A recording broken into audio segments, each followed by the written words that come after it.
On this episode, we discuss the complex role that teachers play in Thai society. So, if you've ever wondered what was going on with all those stories about haircuts and prostration in Thai schools, you'll love this episode of the Bangkok Podcast.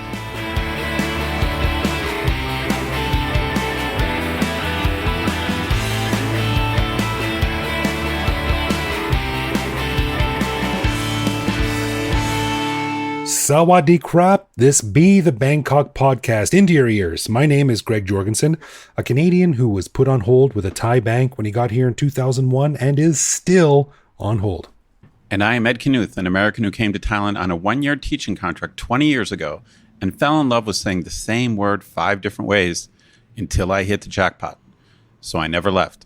Okay, we want to say a quick thank you to one of our patrons, Grant McGregor, who supports us at the show shoutout level. Stick around after we're done talking about the unique role that teachers play in Thai society to hear why Grant just might be Greg's cousin from the upside down. Spooky. And a huge thanks to all of our patrons who support the show. Patrons got a whole bunch of cool stuff, including our ad-free regular show a day early, behind-the-scenes photos and videos of our interviews, discounts on swag, which you can find on our website, and various other things that aren't available to regular listeners. But best of all, patrons like Grant also get an unscripted, uncensored bonus episode every week where we riff on current events and random topics. We just finished recording this week's bonus show, and we chatted about the new STV visa, which is potentially a very big deal, but still has some very big problems, as well as more adventures with Greg's quest for shoes, and the weird and hopefully not dangerous reason my entire neighborhood lost power the other day. To become a patron, head to bangkokpodcast.com/support. All right. Well, before we jump into it, I want to mention 3 quick things right off the top. First of all, our buddy Stu from Travelfish has put a lot of work into making a brand new site. He redesigned his entire website. So if you are planning on coming back to Southeast Asia, which I kind of hope you are, check out travelfish.org. It's got a really, really slick new design that Stu did. From what I can tell by the number of angry tweets he was sending, did all by himself. So congratulations there. Also, one of our previous guests, our friend Bailin Weddell, her really, really good documentary called Hope Frozen just premiered on Netflix. So if you haven't seen that, check that out. It's an incredible story and an incredibly well-made movie. And last, our friend and former guest, our buddy Stu J. Raj, who is our one of our local Thai Jedi guests, and he talks about the Thai language on the show. He was going to come on the show to do a couple of shows about the Thai language, but he had to have spinal surgery, and they ended up taking out his larynx, like moving it out of the way so they could fix his spine and putting it back in. So his voice is not doing so hot right now. So he can't come on the podcast to do a show, but he's recovering well, and we wish him the best, and he'll be back on as soon as he can talk again. All right, on this episode, we are going to dive into a topic that both of us, Ed and I, find very interesting, and that is the role that teachers play in Thai society. Now, right up front, while Ed is a university professor and I used to teach elementary and high school in the Thai system back in the day, neither of us is actually an expert in this, but we have lived here a long time and we have learned a lot about how teachers fit into the complex fabric of Thai culture. Now, I think we've all seen stories about teachers cutting hair, dishing out corporal punishment, forcing students to kneel, and getting a level of respect that most Westerners would find bizarre. So just to be clear, we're not going to be criticizing Thai culture here. We just want to comment on a particular aspect of it that seems a little bit out of tune with the direction that modern Thai society is moving. And we are certainly not alone in this. We actually got the idea from a story that recently came out that quoted a student at the ongoing protests against the Thai education ministry. They're pushing for education reform. And this protester said, quote, "Do you know why dinosaurs went extinct? It was because of asteroids. We here are asteroids, and your end is nigh." That's a sick burn, man. Wow. All I got to say is that that kid is pretty articulate. He's pretty scary, too. I mean, that takes some guts, man. Yeah, dude. I mean, I think about when I was in high school. I mean, I was really just concentrating on whether or not I looked cool in front of Nadine Brzezowski. I'm not standing up to the government or military or anything like that. Right, It's right. ballsy. It's ballsy, and it's a very succinct and like sort of line in the sand kind of statement. Absolutely. Well, obviously, this whole issue is near and dear to my heart because I've been teaching in Thailand for 20 years now. And of course, my experience is totally different than a Thai teacher. I'm a foreigner in Thailand, and I'm teaching Thais who speak English. So they're, a little more, they're more international, or they're maybe more in tune with Right. Western culture. But this question of respect in the classroom, it's an interesting one. I think it's actually a difficult issue because, of course, as a teacher, you want to be respected. Like, I want my students to show me a measure of respect. I want my classroom to be reasonably orderly. Sure. I really just want my students to use common sense and not disrupt the class, not like blatantly use their phone and play games in the middle of class. But, what you and I have learned about Thai classrooms, just over the years, and also from our guest, Poi, who was a few weeks ago, we know that, they tend to be very strict. We know students are not encouraged to voice their own opinions. We know Right. that in some cases, students have to get on their knees to hand in work. To me, that's more than respect. It's kind of like supplication. It's like it kind of borders on almost like religious reverence or something. Yeah, it's weird. And every time I see something like that, I'm just like, why? What is that doing? What is that giving you? And like we said, we're not criticizing, Thai culture or anything like that. And we're not even criticizing teachers. We're not saying like teachers are a sadistic bunch of, nut jobs or anything like that. But why, like what purpose does that serve? What benefit does that do except just making someone feel better about themselves? Yeah. I don't get it. To me, it's just such a tricky, it's a tricky thing to get right. And here's the way I think about it. To me, it really depends on what your goals are. And if you want to create students who are going to grow up and enter society and be capable of competing with people around the world, obviously you need people who can think for themselves. You need people who are independent. You need people who are independent-minded and creative. And so I think it's pretty hard to set up your classroom in a way where students are taught to be subservient. They're not encouraged to state their own opinion. But then miraculously, somehow, when they graduate from university, they're supposed to compete against people from around the world.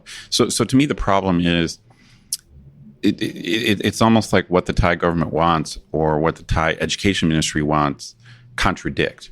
On the one hand, the Thai government, to their credit, they have very high goals. I mean, they want Thailand to be a first world country.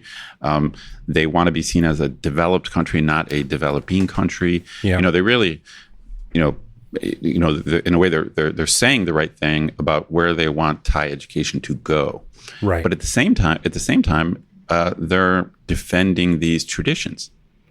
Yeah, you're right. And you can't have your cake and eat it too, right? You can't have it both ways. That's the way I think about it. I mean, I don't know how you can do both those things. Right. And let's be clear. We're not going to turn this into like a screed and a rant against the Thai education system. That's a different conversation. But I've just always been confused and mystified why sort of teachers in Thailand, the teaching profession, is given such an exalted position. And, back in Canada, you're a teacher. I mean, it is a special job and it's got a unique sort of aura around it because you're interacting and affecting the future adults and leaders of the world. But it's still just a job. You go to school, you get your degree, and you can be fired. There's all kinds of regulations and laws and stuff that you need to abide by. But you're certainly not worshipped, no doubt about that. Yeah, but here it's almost like I wouldn't say untouchable, but teachers can get away with a lot more here than they would be able to back. Agreed. Back in Agreed. Western countries. It's funny you brought up teachers back home because, if you want to talk about teachers back home, I think teachers back home deserve more respect than they get. Way more. Yeah, they deserve more respect. So I don't know. It's funny because, back home, I feel like teachers should get more respect. And then I come here and I look at the way the general attitude towards Thai teachers. And I don't want to say that they deserve less respect. Like respect is not the issue. It's just it's the subservience and the obedience. It's like it's a weird thing because, I don't want my students to be super obedient. You know, it's just a little bit weird, don't you think? I mean, obviously, this is coming from a Westerner. You know, that this is the way our show works. We tell the truth about what we think and what we see, and everyone knows that you and I are, you know, a Canadian and American guy. So when I see it, I'm like, I don't want my students to be meek. You know, right? Yeah, that's just not. It's not what I'm going for. It's not what I need. And also, let's be clear too. This whole topic of like, you know, why do teachers hold such an exalted position in Thai society usually doesn't apply to foreign teachers. Right. Foreign teachers exist in sort of this like unique little sub universe off to the side. Yeah, that's right. You know, like I even bitched and moaned the other day about, you know, when Thai students don't why me. So, you know, So I do think Thai students, when they step into a classroom with Farang in front of it, I think they relax a little bit. And I'm guessing that there would be few, if any, Farang teachers who would demand the same behavior from students as a Thai teacher would.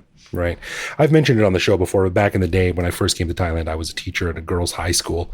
And I was really excited to introduce some new things. I was young and I didn't really know how things worked. And I was really ambitious, like, hey, all right, we're going to have debates and we're going to do this and we're going to do these exercises. And I want to hear back from you on this and this and this. And students were excited. And it only took a couple of weeks until the very nice head teacher of the school, she pulled me aside and she was like, yeah, how's things going? Oh, yeah, they're going great. Yeah, just stick to the book. You know, just read the book and stop trying to be creative and cool and stuff like that. And, you know, they didn't want me to teach the kids anything new outside of what was established. They just wanted me to be the Farang that they could say, oh, we have Farang teachers for our students, you know. Right. Yeah, they didn't really want they didn't want a Farang style. Right. So they didn't want anyone rocking the boat. And that is what that sort of bleeds into the Farang universe of teachers and the Thai universe of teachers. I think, you know, if you're talking about reform of the industry, like a lot of talk has been had in the past about like there's some really, really smart switched on criticism and some suggestions for how to modernize and improve the education system in Thailand. But it never goes anywhere because I think it's so entrenched that it would be a huge project. That's right. Yeah. Like I said, the government, if you talk to like education experts in Thailand, it seems like they all say the right thing about where Thailand needs to go. I just think that there's a classroom culture that is entrenched and very difficult to change. And, you know, I'm not an expert on the current protests, but it seems to me the current protests have different targets. So they are clearly calling for reforms in the current military-led government. They're calling for reforms in the monarchy, which is pretty shocking, and we're not going to talk about that. But they're also talking directly about reforms in education, and they're protesting outside the education ministry. And I don't remember that at all. Do you remember that being part of the red shirt protest before, specifically targeting the education?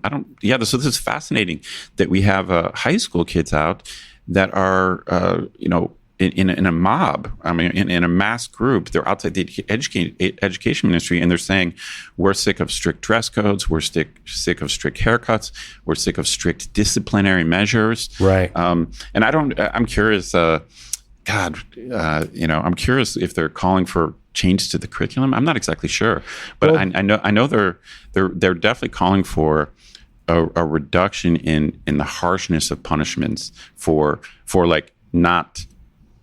How do I say this? You know, for like having, you know, hair that's past your collar or something. That's right. I mean, it's like they're specifically targeting things like dress codes and discipline in general. Right. And it's pretty interesting because the students have come out and said, we're not looking to change the players. We just want to change the game so that everyone is on a playing field. But yeah. I was thinking about, you know, how we arrived here and how teachers became this sort of, you know, everyone is equal, but some people are more equal than others kind of thing. And I found this paper online. It was called Buddhism and Education in Thai Society, written by assistant professor Dr. Prakru Arun Satun Angkan. I'm sorry if I'm saying that incorrectly, but that's my best attempt. And this quote caught my eye, and I thought this was quite interesting. And he said, "The Buddhist monastery has actively performed, especially the role of providing education for the public for a long period of time. When the government took over this role in the early 20th century, the monastery slowly lost its grip over education in general. It has been generally recognized that in the past, monks were the only teachers available to the masses. They taught both sacred and secular subjects. So, back in the day, hundreds of years ago, right up until only recently, until about 100 years ago, monks were teachers. So this is excellent because I didn't really know that history. I knew a lot of poor kids went to monasteries to get an education, but I didn't realize monks were essentially all the teachers were monks. I didn't know that. Right. And monks are like the top of the food chain in Thailand. Sure. They're untouchable. So you sort of take that aura that has surrounded the teacher/monk for hundreds of years, and suddenly you have the monk and the teacher. And I think some of that untouchable aura, quote unquote, sort of bled out and has remained with the idea of the teacher in Thai society. That's my theory anyway. Wow, Greg, you're a clever chap. Yeah, it took me 17 years to come up with that theory. You're a dangerous man with access to Google. That's right. Well, I've got a theory, I think this is probably common sense for people who are experts in Asian culture, which I'm not really an expert in Asian culture. But since we're on this subject, I do teach like a chapter on Confucius and Confucianism. Right. And one of the key aspects of Confucianism is the importance of social relationships, in particular, social hierarchy. So Confucius was somewhat obsessed with hierarchical relationships, like the relationship between parents and children, older siblings and younger siblings, like royals and normal like subjects. And the way Confucianism is often explained in the West is that Confucius took social relationships, which in the West are just secular. Like a social relationship is not holy, it's not religious, but he kind of made a religion out of it. And at least through my Western eyes, I like this explanation because the idea of respecting your parents is universal. It's one of the 10 commandments. I think every culture teaches kids to respect their parents. Right. Yeah. But when we look at Asian culture or Chinese culture, it seems more than that. It's not just respect. It does seem like a reverence, or maybe not worship, but it does seem another level. And I think that comes from Confucius. So my guess is somewhere some of our listeners are more of an expert in Asian culture than I am. So I'm sure that some of this attitude towards teachers has to come from Chinese culture, I think, and Confucius. Interesting. And of course, you mix that up with the very Asian cultural trait of respect being something that is often automatically given, whereas the reason why this thing sort of seems bizarre to a lot of foreigners might be that in a lot of Western countries, respect is something you need to earn. That's right. I've definitely talked about this before on the podcast, but I taught one class of American kids since I've been here, and the class ended up going fine, and I thought the kids were fine and good. But man, like they treated me way worse in the beginning of the class compared to Thai students. And I think to me, what I realized at that point is that when I walk into a classroom of Thai students, they give me respect because I'm the teacher, right away. And so, but I can lose that. I can lose that respect, if I really screw up. As we see, the students protesting now have lost respect for some of the system or some of their teachers, and they don't like how they're being treated, right? But when I walked into a classroom of American kids, their attitude was, okay, this guy is a teacher, but he's going to have to show us that he's a good teacher. Right. Like this is our domain, buddy. Yeah. I don't want to exaggerate, but it was very much like they did not give me automatic respect. And it's funny. It's like I had to almost relearn how to teach Westerners, Interesting. And, it sounds funny, but I was just harsher on them. I just started mocking them and ripping on them for not doing homework or getting an answer wrong. I really had to kind of push them around a little bit. And then everything worked out fine. But it was like I felt like in that classroom, I had to earn their respect. Whereas in a Thai classroom, I don't. And like I said before, this issue's tough because, there's got to be some happy medium. There's got to be. It's like I don't, no one wants to turn Thai classrooms into out of control places where kids can do whatever they want and there's no dress codes, and you know what I'm saying? Right. It's anarchy. It's a democracy. Yeah. If the teacher says something and we don't like it, we're not going to do it. Like, that's not really how things work. You and I could have done this show 2 years ago, but I think the reason we're doing it now is because it's Thai students themselves who are saying this. And so we're really just agreeing with what these Thai students are saying right now. Right. And I got to be clear, like, I've known a lot of teachers in my time, and they have all been very nice, competent people, dedicated to their job and dedicated to their students, and they really want the best for them. So it's, again, we're not saying like teachers are this sadistic bunch of psychos who want to torture their kids, but it's just this sort of like this system that has been entrenched and unchanged for so long, and it's just got this sort of inertia and momentum of centuries. Right. That it's really hard to kick it into a different gear, but that's what they're trying to do. Yeah, I mean, I guess I'll go back to what I said at the beginning of the show. I think if you want to change the output, if you want to raise Thai workers to an international level, and you want to compete at an international level, well, then you can't hold on to an ancient educational system. Right. Or maybe we can just all go back to monks. Just give it all up to the monks. Yeah. Get a bunch of doctorates in there, Dr. Monks. We can get a Prabh Pandit. He can teach us. Oh, that might be a disaster. I don't know. He's a good dude, but I don't know if I'd want him teaching my kid life skills. I say it with all love. A couple years ago, we did a show on critical thinking in Thailand because I teach a critical thinking course. Right. And now I've got, I've really been teaching the course for 12 years.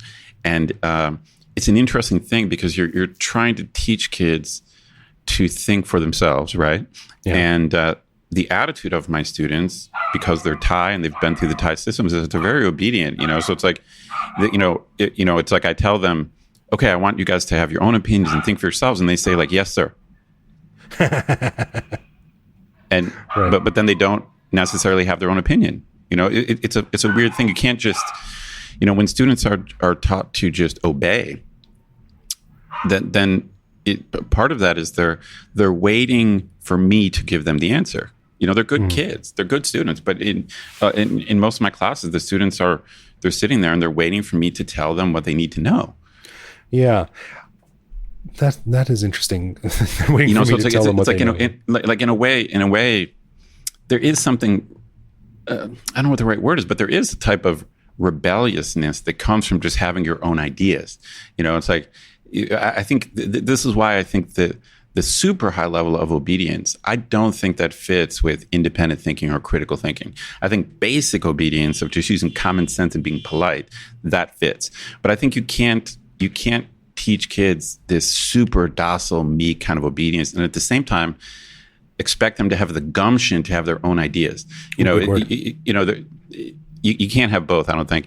And there is a little bit of a attitude that you need. And it reminds me of I'll tell you a quick story from one of my classes. One of my favorite students, who's a good friend of mine now, I won't name him, but he was just very unusual for a Thai student and a Thai guy. I was teaching. I think I was talking about how in European history, how attitudes towards the Pope and Christianity in general changed as Europeans went around the world and they encountered all these other religions. Okay, and then of course, people from around the world ended up coming to Europe, and Europe ends up being the first early kind of like super tolerant society where you get to some diversity in Europe. Now it's still super Christian, and those governments did do bad things to non-Christians, but in general, a couple hundred years ago, we get this idea of you can have tolerance for people who don't think the same thing as you. And I said something like, when you see so many people around the world following a different faith than yours, it doesn't necessarily mean you lose doubt, but it might change your attitude towards what you've been taught. I see. Interesting. All right. And this student raised his hand, and I called him, and he said, well, maybe everyone else is wrong. Okay. And it was just it was funny because just the way he said it, I was like, that is how an American student would say it. Like, I'm just like, that was just not, he just didn't have the normal Thai attitude. And I ended up becoming good friends with the student. And he is a very independent minded person, knows how to think for himself. Right. But it's just like that type of, I mean, so his point was not disrespectful at all, but just like the way he said it, it was a little bit rebellious, you know? And I think, Mm-hmm. and I think to be a critical thinker and to be independent minded, you know, because part of it is having the courage to just say that's bullshit. Right. You know, and Thai students cannot say that to a professor. I mean, they don't have to use those words, but even the attitude of just being like, "Hey, I think he's full of it." They're just not taught to do that, or even if they think that, they're definitely not taught to say something about it. Right.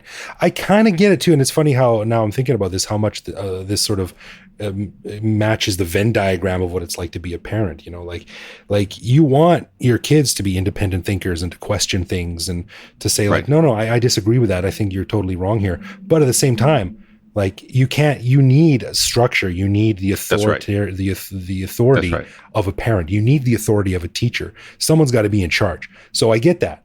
But like you said, there's got to be a medium happy ground. Yeah. I mean, in general, I wish my students had more of their own opinions, and I wish, in a way, they disagreed with me more.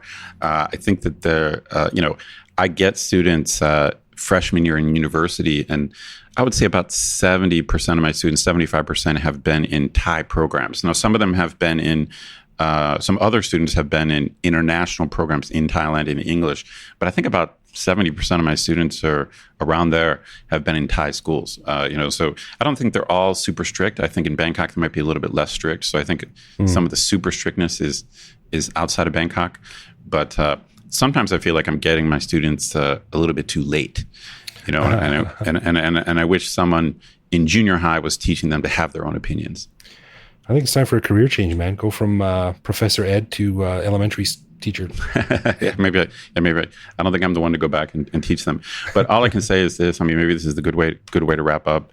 We're not saying anything right now that these Thai students who are protesting are not also saying. Yeah, right. And hey, man, it's good to shake the tree every once in a while. Systems need to be updated and modernized, and and refined. That's how things get better. So that's what everyone wants. Everyone wants this for everyone to be improved. A rising tide lifts all boats, but sometimes it's a bit painful to get there. So, all right, man. Well, it's an interesting topic, and it's just one of the intoxicating things about Thai culture. It's why we love living here, because there's always something to think about and turn over in your brain and try to get to the bottom of. So, yeah, for sure. All right, guys, we usually do Love, Loathe, or Live With right now, but we're going to do something a little bit different called simply voicemail. We asked our listeners recently to send us a voicemail on the Line Chat app if they have something to say, joke to tell, or just want to update us with what's going on in their life. And this week we heard from our friend Mike Shopping Mall. He's the first one that we're going to play on this new segment. So here is Mike's message. Okay, so my buddy and I, who live down in like kind of the Udom Suk area, he's been here about 6 years. I've been here on and off for about 7 years, and now permanently for about 9 months. He believes that the best pizza in Bangkok is at Pala, the place right underneath the escalator at the Asok, basically where the BTS and the MRT meet. I believe it's pretty good. But the problem with him saying that it's the best is he won't take me to anything else. So I'm looking for recommendations from you guys who are obviously incredibly versed in many things in Bangkok, not the least of which is probably excellent pizza. So, give me the top 5, if you would. Love you guys. Thanks so much for what you do. Have an amazing day. Peace. So thanks, Mike Shopping Mall. That was cool. And we've talked about pizza on the show before, but I will say, I think your friend is right. I don't really go anywhere other than Pizza Pala when I'm in that part of town. Pizza Pala is the best in my books, but I know, Ed, you might have some other ideas. Well, I do like Pizza Pala. I think it's a thumbs up. Plus, I think late at night they have discounts on their pizza, if I remember correctly. Is it after 11 or 12? I can't remember. Because I used to go there late. I'm in bed by 10:30. Okay. Well, this was back in the day. I'm not. Don't stay out late much anymore. But back in the day, that was a big late night place to go because I think pizza was like the leftover pizza was like half off. Sitting there, it was great. But my personal favorite for delivery is Pizza Mania. I just think that they've got great variety, but there's a lot of good ones, man. I mean, I think Gallery's pretty good. But my favorite one for in restaurant is a restaurant called Bellanapoli, which is on Sukhumvit Soy 31. I think that's kind of more original Italian style, and I don't know. I think it's great. Is Limoncello still there on Soy 11? I don't know, dude. I haven't been down in a long time. That was a good place. Well, anyway, Mike Shopping Mall. I don't know, man. Like I'm a loser. I don't get out much, especially to get pizza. So I'm not really up on the pizza thing. But coincidentally, only 1 week ago, our friends at BK Magazine, which is a great publication about what's going on in Bangkok online, they released a story called "Who Delivers the Best Pizza in Bangkok?" And I'll put the link in the show notes, but I'll read them real quickly here. The winner was Soho Pizza, and that was followed by Pizza Massilia, Gallery Pizza, Pizza Mania. There you go, right. Next was Urban Pizza, Pizza Company, which I got to say, I'm a fan of. I know. Yeah, no, I'm with you. We mentioned this before, except for the durian pizza. We don't want to go near that. But yeah, considering it's a major brand and it's massive, I think Pizza Company is not bad. And Soho, I've heard good things about. I think it's a New York style pizza. I just haven't had it yet. All right. And there's also on the list, there's a Scoozy takes the place, last place here, but their verdict was yikes. I don't want to continue reading that, but anyway, so if you want, click the link in the show notes or just go to the Googles and say BK Magazine, who delivers the best pizza in Bangkok. And that'll give you some more insight than we're able to do because we don't know everything about that. But I think this is just proof that Ed, you and me need to go out in search of better pizza. We need to have a couple of nights of agreed pizza-centered dining. Just for research purposes. Of course, for science. That's right. Science. Thanks, Mike Shopping Mall. And everyone out there, if you want to send us something, just get on the line, become a friend, scan the QR code on our website, and send us your thoughts. So as we mentioned at the beginning of the show, we'd like to say thank you to Grant McGregor for lending us his support at the show shout-out level. And Greg, what did you find out about Grant? Well, actually, I think I have a suspicion that actually Grant and I might actually really, seriously, be related on some level. Yeah, well, Grant says he's an Aussie. He's originally from Melbourne, but now after 10 combined years on expats assignments in London and Bangkok, he's back in Australia. He said when he was in Bangkok, check this out, he was running the Shell service station network in every walk of life in Thailand with 2 million customers a week. Yeah, that's a lot. Like all of the gas stations around Thailand. That's a big responsibility.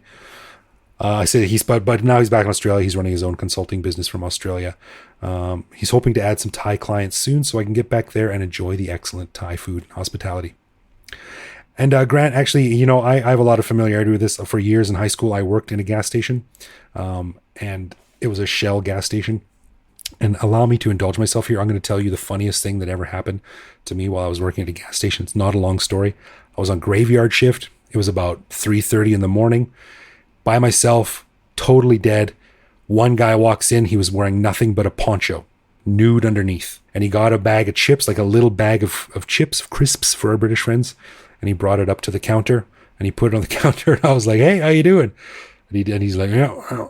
And he put it down and I was like, beep, whatever it was. It was like 47 cents or something. And he put down 2 dimes, 20 cents. And I was like, okay. And I was just about to say, yeah, it's 47 cents. And he grabbed the chips and he ran out the front door. And I was too shocked to do anything. The last thing I saw was his bare ass running down the middle of the main street in this little town I was in. So, man, if my boring little town sees that kind of activity in gas stations there, I can only imagine what workers in Grant's fleet of gas stations would see in Bangkok. And he says, love your show and the topics you select. The bonus shows really are a bonus and very entertaining to see you shift gears into a more relaxed and fun style. But the reason I think that Grant and I might be related is obviously because of the gas station connection, obviously. But also, my family name is McGregor. Everyone else in my family is McGregor. And many years ago, like my grandfather came to Canada, his brother and sister went to Australia. So just saying. So cousin Grant, from your cousin Greg, thank you for your support, brother. And we hope you're going to be back here soon, not working, relaxing, enjoying a beer with us. Okay, a final thanks to our patrons who support the show. Patrons get a ton of cool perks and the warm, fuzzy feeling knowing that they're helping support the show.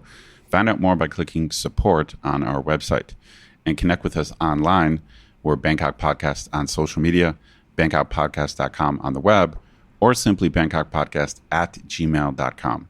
We love hearing from our listeners and always reply to our messages. Right on, right on. You can also listen to each episode on the YouTube. You can chat with us online, like we said, send us a voicemail, or you can reach out to me directly on Twitter, where I am BKK Greg. So thank you for listening, everyone. Stay safe, and we will see you back here next week.